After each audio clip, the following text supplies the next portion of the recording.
The tragedy is not that people aim too high and miss. The tragedy is that they aim too low and hit. Most people never lose to failure. They lose to small thinking.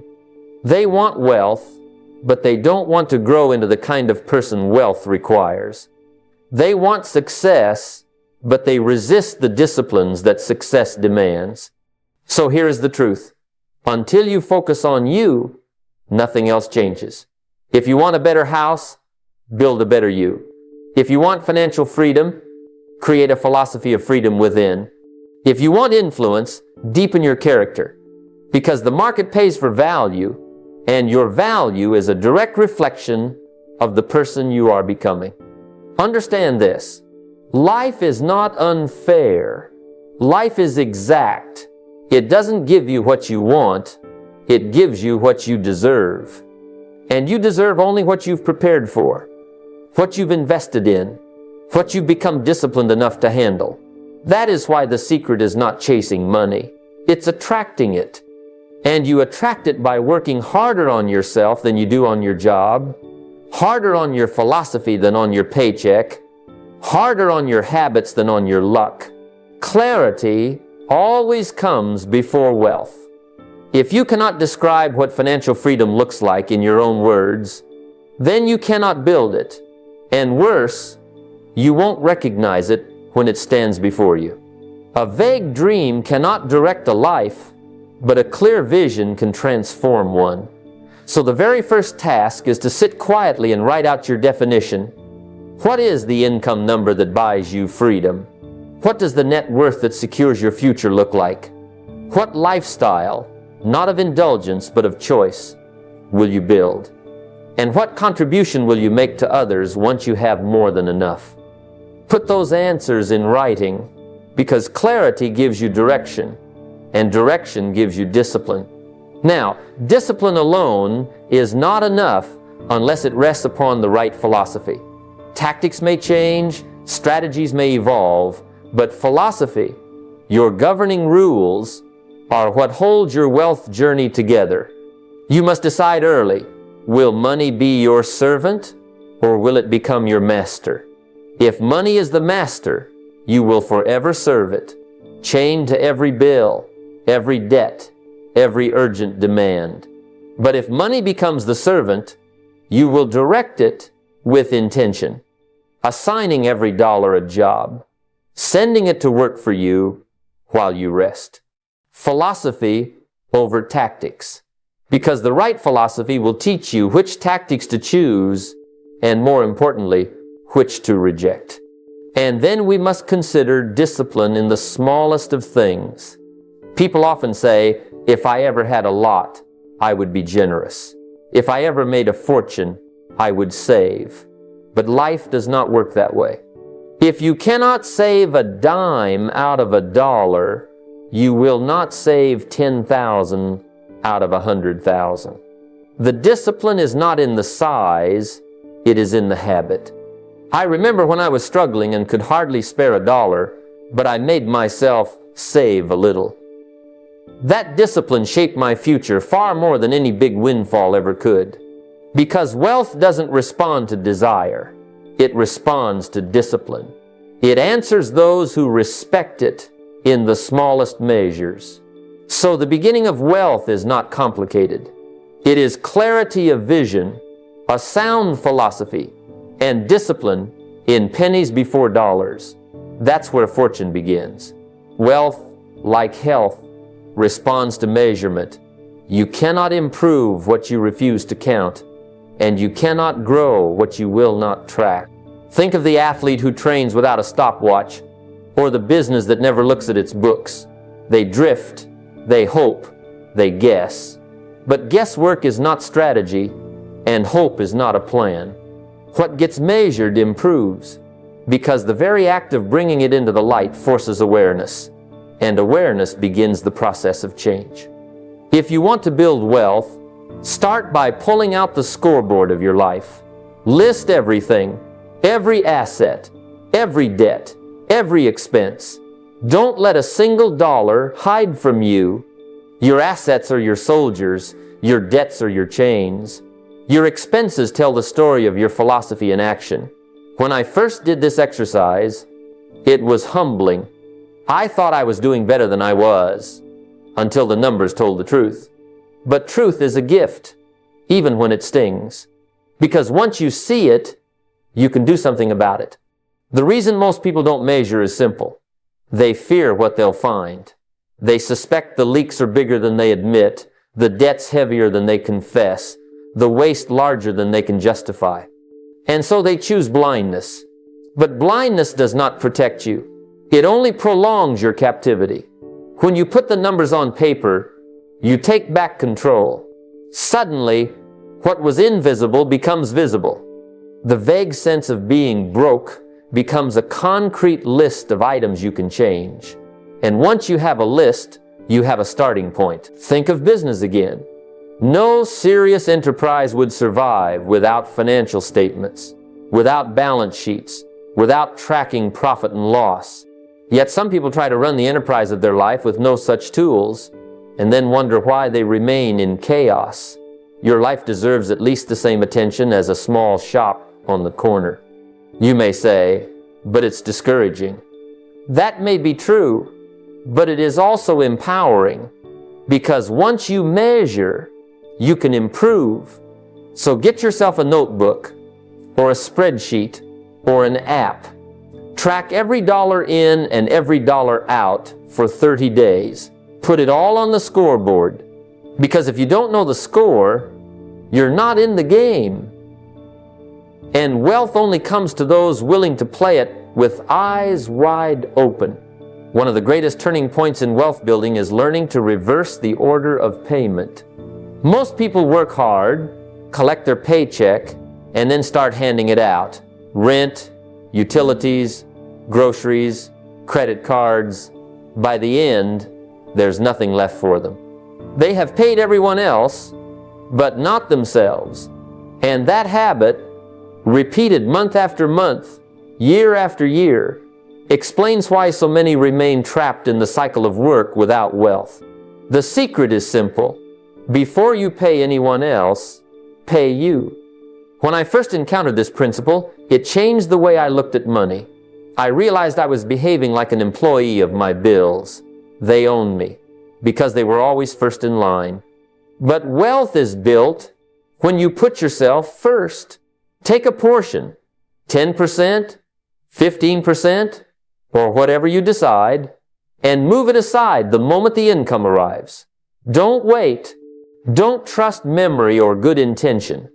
Automation beats intention. If you set it up once, discipline is built into the system. Let the bank transfer it automatically. That way, you remove willpower from the equation, and what could have been an optional act becomes a permanent law in your financial life. Think of it as planting seeds. If a farmer eats all his seed in one season, there's no harvest the next. Your income is seed. If you spend it all, your future will always be barren. Paying yourself first is setting aside the seed for tomorrow's harvest. Bills will always be there. Needs will always expand to fill income. But if you make your future non-negotiable, if you take your share first, you give yourself a chance to break free from the endless cycle. I remember a young man who once told me he couldn't afford to save. I asked him, how will you ever afford not to? The truth is, if you can't put aside 10 cents from $1, you won't magically save 10,000 from 100,000. The habit matters more than the amount. Even a small percentage creates momentum, and momentum builds confidence. So make it a law for yourself. The first transaction after income arrives should always be from you to you. Because if you don't value your future enough to pay yourself first, no one else will. Failure rarely announces itself with trumpets and lightning. It doesn't come from one catastrophic decision most of the time. Instead, it's subtle. A few small errors in judgment, repeated every day. That's how people slide into debt, how poverty creeps in, how opportunities slip away. It's not the one extravagant purchase, It's the pattern of neglect. It's the little "I'll start tomorrow," the little, this doesn't matter, stacked day after day until years have passed and the results are undeniable. Just as success is built on simple disciplines practiced daily, failure is built on the neglect of those same small disciplines. Nowhere does this show up more clearly than in debt. Debt is proof of past errors being carried forward into the future.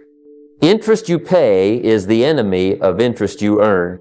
While compound interest works tirelessly to build wealth for those who invest, compound interest also works just as tirelessly to destroy those who borrow unwisely. The same principle that builds fortunes can, in reverse, enslave. And the price is not just financial, it's emotional, psychological. Debt is a weight that limits creativity, choice, and freedom. That's why destroying expensive debt must become a priority. High-interest debt is like a hole in the bottom of your financial bucket. You cannot fill the bucket until you patch the hole. Every extra payment you make toward that balance is not just a reduction of numbers on a statement, it is the reclamation of freedom. I remember the day I paid off my first loan in full. The amount wasn't extraordinary, but the feeling was. It wasn't just the end of a payment. It was the start of a new identity. It was proof that discipline had triumphed over habit. Celebrate those victories. When you pay off a debt, mark the occasion, write it down, reward yourself in a small, meaningful way, not by spending, but by acknowledging growth. Because each payoff is more than numbers, it's a shift in who you are becoming. Success is not about avoiding mistakes, it's about refusing to repeat them. So remember, failure's not a thunderclap, it's a whisper. And freedom is not purchased in one giant leap, but in daily disciplines that reverse the errors of yesterday and build the foundation for tomorrow. One of the greatest illusions in the pursuit of wealth is thinking that money comes from time. People say, I make $10 an hour, or I make $50 an hour, as though time itself is the commodity being purchased. But the truth is, no one pays for hours, they pay for value. Two people can spend the same 60 minutes. One earns minimum wage, another earns thousands, because the marketplace rewards value, not time. That's why the greatest investment you can ever make is not your first stock, not your first piece of real estate, but the skills you carry with you everywhere you go. Skills are portable wealth. If you lose everything but keep your skills, you can start again. I've seen men and women lose companies, positions, and capital, yet rebuild quickly because their ability to sell, to lead, to communicate, to manage money had not been lost. That inner capital is far greater than outer capital. Because it cannot be stolen or taxed, it's built into who you are. So before you chase the stock market or the latest investment trend, invest in yourself. Learn communication, because every opportunity in life passes through conversations with people. Learn sales, because everything you want is on the other side of persuasion, whether it's a product, an idea, or even your own career advancement. Learn leadership, because wealth eventually requires scale, and scale means people. And learn finance, because money is a language, and if you don't speak it, it will always slip away from you. I remember when I first invested in books and seminars, back when my pockets were nearly empty. At the time, it felt like a sacrifice. But that investment changed the trajectory of my entire life, because I wasn't just buying information, I was buying a new identity. Skills compounded faster than dollars, and soon the dollars caught up. The marketplace doesn't reward need, it rewards value.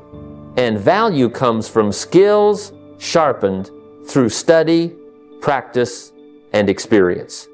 If you want a better income, don't wish for more time, become more valuable in the time you already have.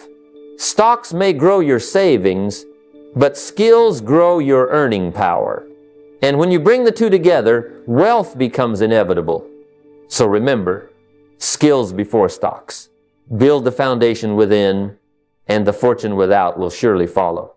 There's nothing wrong with wages. They put bread on the table, clothes on your back, and a roof over your head.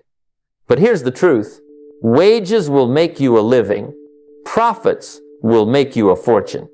Too many people make the mistake of thinking that the job is the destination. The job is not the destination. It's the tool, the engine, the temporary platform. The real wealth begins when you learn to take the wages from your labor and convert them into something you own. See, when you work for a wage, you're helping build someone else's vision. And that's fine. It's noble to contribute. But eventually, you must take a portion of those earnings and channel them into building your own enterprise, your own vision. That's the difference between a paycheck that disappears and a profit that multiplies. Salaries can stop. Equity can endure. I remember the first time I understood this truth. I was working, making enough to get by, but there was nothing left at the end of the month.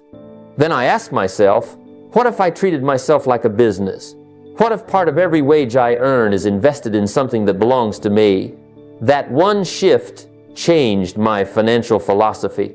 Instead of buying another convenience, I began funding my first small business venture.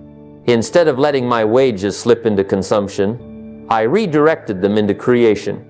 It doesn't have to be complicated. Maybe you set aside enough from each paycheck to build a small service, a product, or even an investment account that grows into ownership. Start modestly, but start. Buy tools, not toys. Build assets, not just comfort. The key is to stop thinking like only an employee and begin thinking like an owner. The goal is simple. Let the hours you trade for wages buy you freedom from having to trade hours at all. Let today's effort build tomorrow's independence. Wages feed you for a day, profits feed you for a lifetime. If you take nothing else from this lesson, take this. Don't spend it all where you work. Use your wages to build something you own, because equity will always beat salary. There's a secret the wealthy have known for centuries, and it's simple yet profound. Money that works while you sleep is more powerful than money you chase during the day.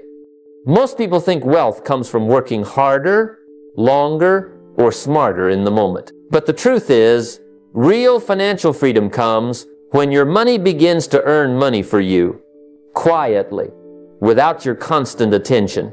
That's compounding, the eighth wonder of the world. I remember when I first understood the magic of compounding. I had a small amount saved from my wages, and I decided to invest it. At first, it felt insignificant, almost laughable. But over months and years, the principle revealed itself. Dividends were reinvested, interest grew upon interest, and my small seed began to sprout in ways I couldn't have managed by working more hours alone. That's the difference. Money that sits idle is neutral.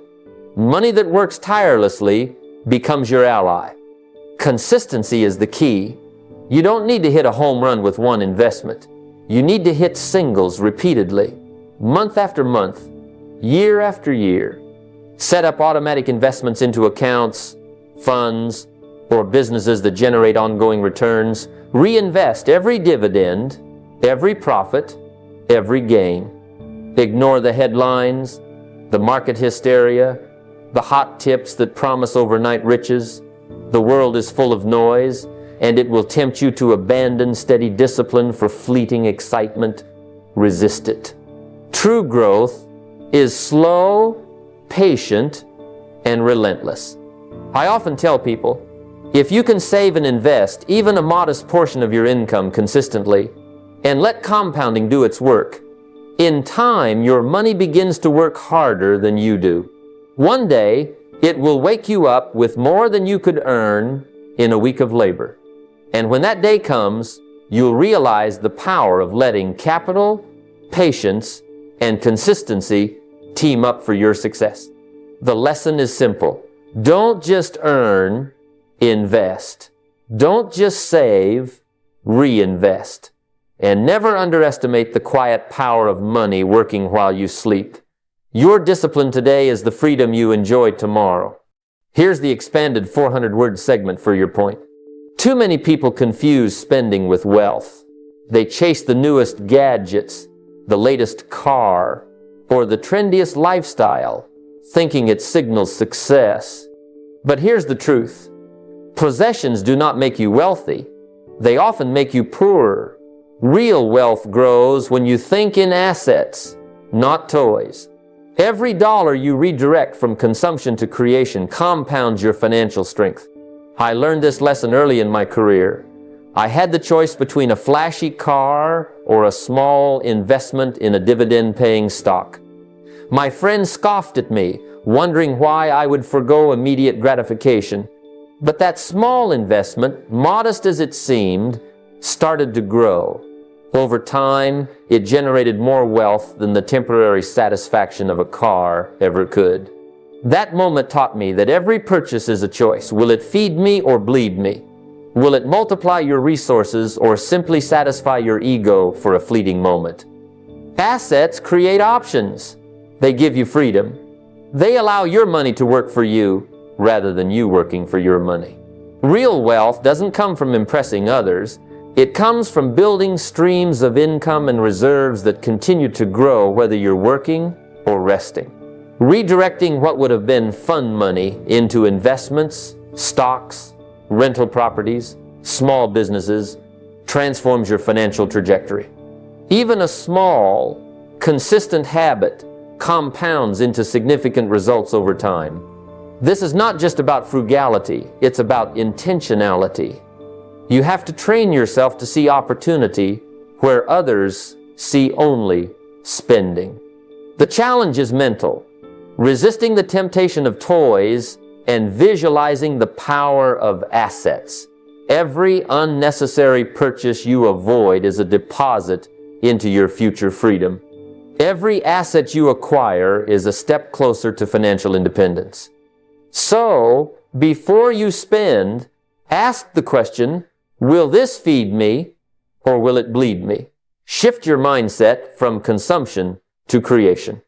Let your money flow into things that grow, that produce, that multiply.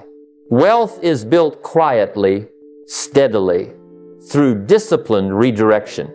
Assets are your true toys.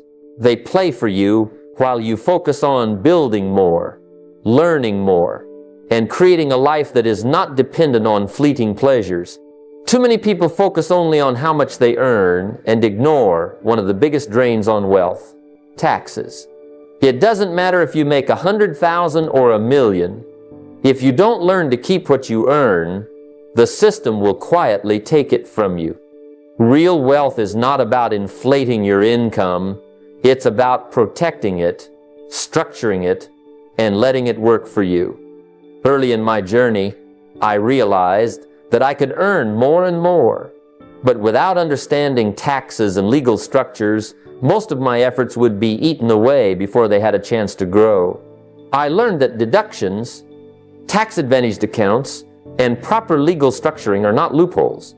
They are essential tools for anyone serious about building lasting wealth. Wealthy people are not just lucky, they are educated, and they use that knowledge to protect the fruit of their labor. Think of your earnings like a harvest. You can plant, water, and nurture it, but if you leave it exposed, pests and weather will take it. Taxes are a similar reality. You cannot ignore them. By learning to plan your finances intelligently, you keep more of what you've worked to create. That might mean contributing to retirement accounts, taking advantage of deductions for business expenses, or separating personal and business finances for clarity and efficiency. Each step is like building a protective fence around your growing wealth. Beyond protection, smart tax planning gives you leverage. The more you understand your finances, the more confident you are in making investments, expanding businesses, and taking calculated risks.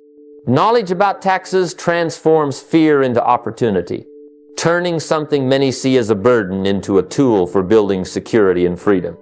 So, guard your harvest as fiercely as you grow it. Invest time in understanding your tax responsibilities and your options. Use legal structures to protect assets. Maximize deductions and ensure that your money continues to compound without unnecessary loss. What you keep today becomes the foundation of what grows tomorrow. The true power of wealth is not just in making money, it's in keeping it and letting it work silently on your behalf. Protect your financial future, and you secure freedom that no paycheck alone can provide.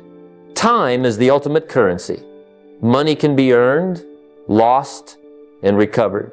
But time, once spent, is gone forever. Every hour you waste is an opportunity someone else uses to move ahead. The wealthy understand this intuitively. They treat their time as carefully as they treat their capital, because in reality, time is the seed from which every form of wealth grows.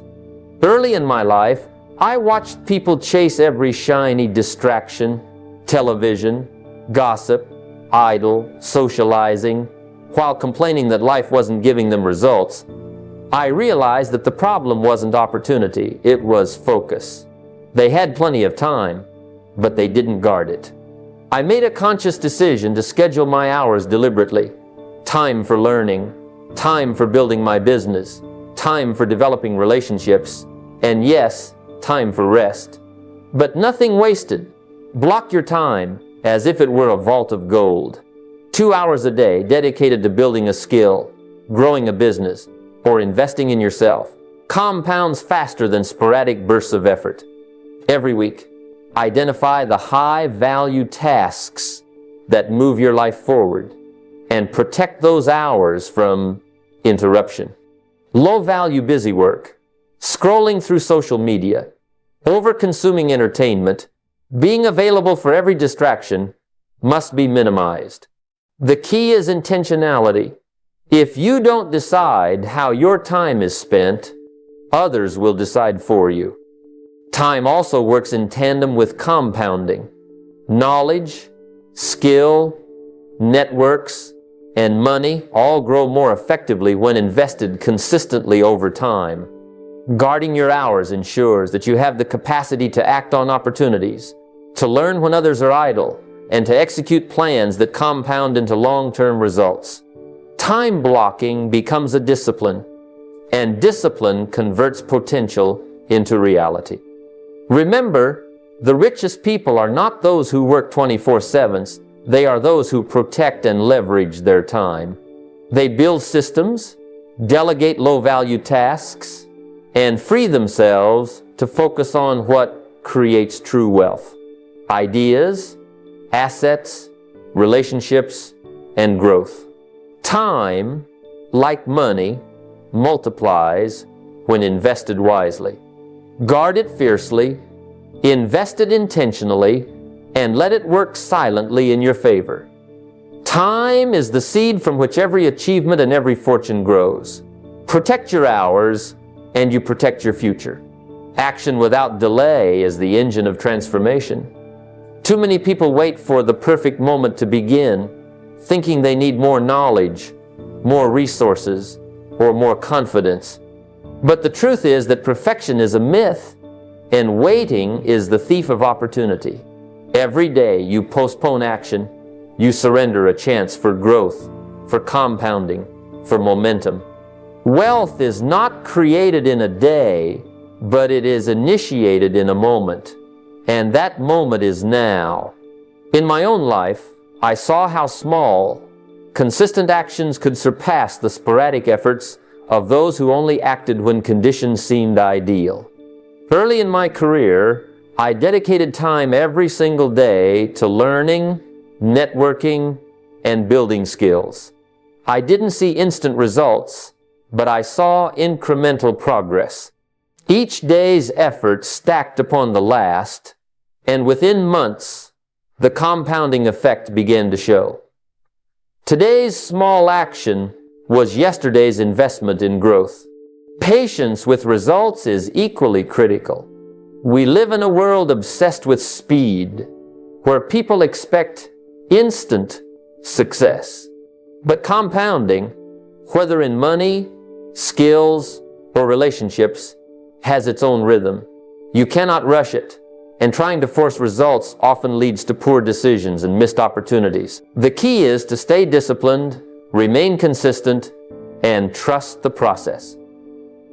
Daily habits, repeated without fail, eventually yield outcomes far greater than you imagined. Develop a sense of urgency about the actions you control: learning, saving, investing, building your skills, and producing value. But pair that urgency with patience about outcomes. Understand that real wealth, true freedom, and lasting success are earned over time. Each day's effort contributes to the unseen foundation upon which your future is built.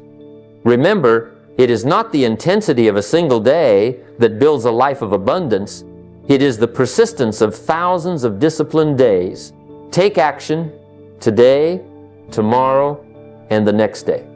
Commit to the process. Plant the seeds of effort with urgency and allow the results to grow at their natural pace. Act now, trust the process, and let compounding deliver the rewards. Every problem you encounter is a hidden opportunity, waiting for someone brave and perceptive enough to solve it. Wealth is rarely found in the obvious. It's discovered where challenges meet solutions. The marketplace is full of frustrations, tasks that are inconvenient, services that are inefficient, products that fail to satisfy. Each of these gaps represents potential value, and value is where money flows. Those who recognize problems and act decisively are the ones who convert difficulties into fortunes. Think about it.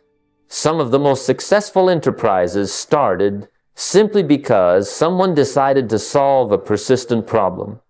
A friend complained about a common inconvenience, and someone created a product that eliminated it.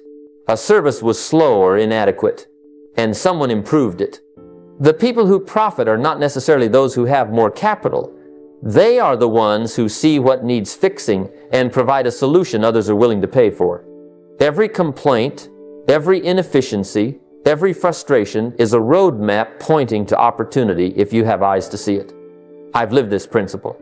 Early in my journey, I realized that my earnings were limited by the value I provided.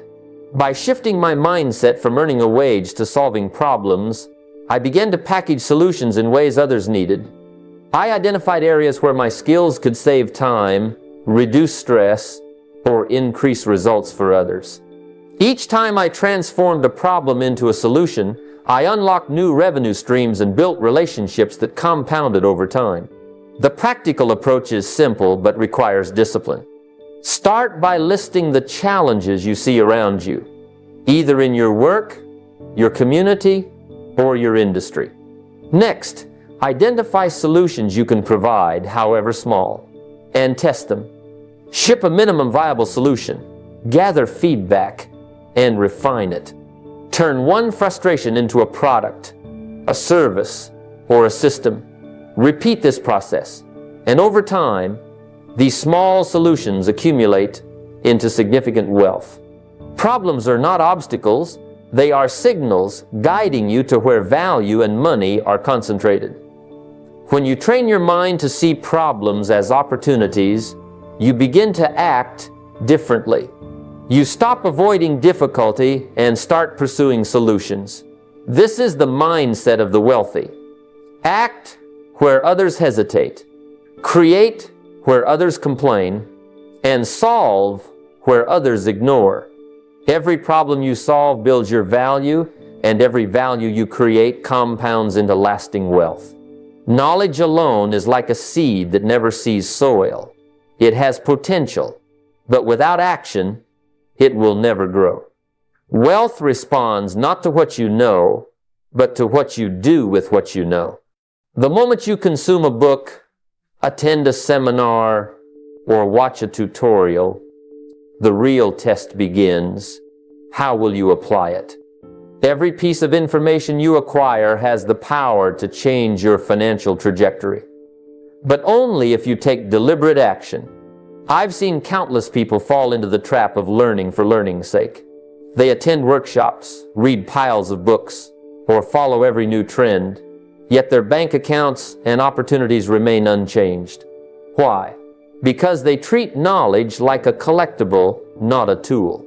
Wealth isn't built by knowing more, it's built by doing more. By implementing strategies, testing ideas, and adjusting based on results. Knowledge is fuel, but action is the engine. Let me give you a personal example. Early in my career, I learned about the power of compounding and investing in income-producing assets. I could have read every book on the subject and memorized every principle. But it wasn't until I applied what I learned, setting up automated investments, reinvesting dividends, and buying small assets consistently, that I began to see tangible results. Each action, no matter how small, compounded over time, creating momentum that knowledge alone could never generate.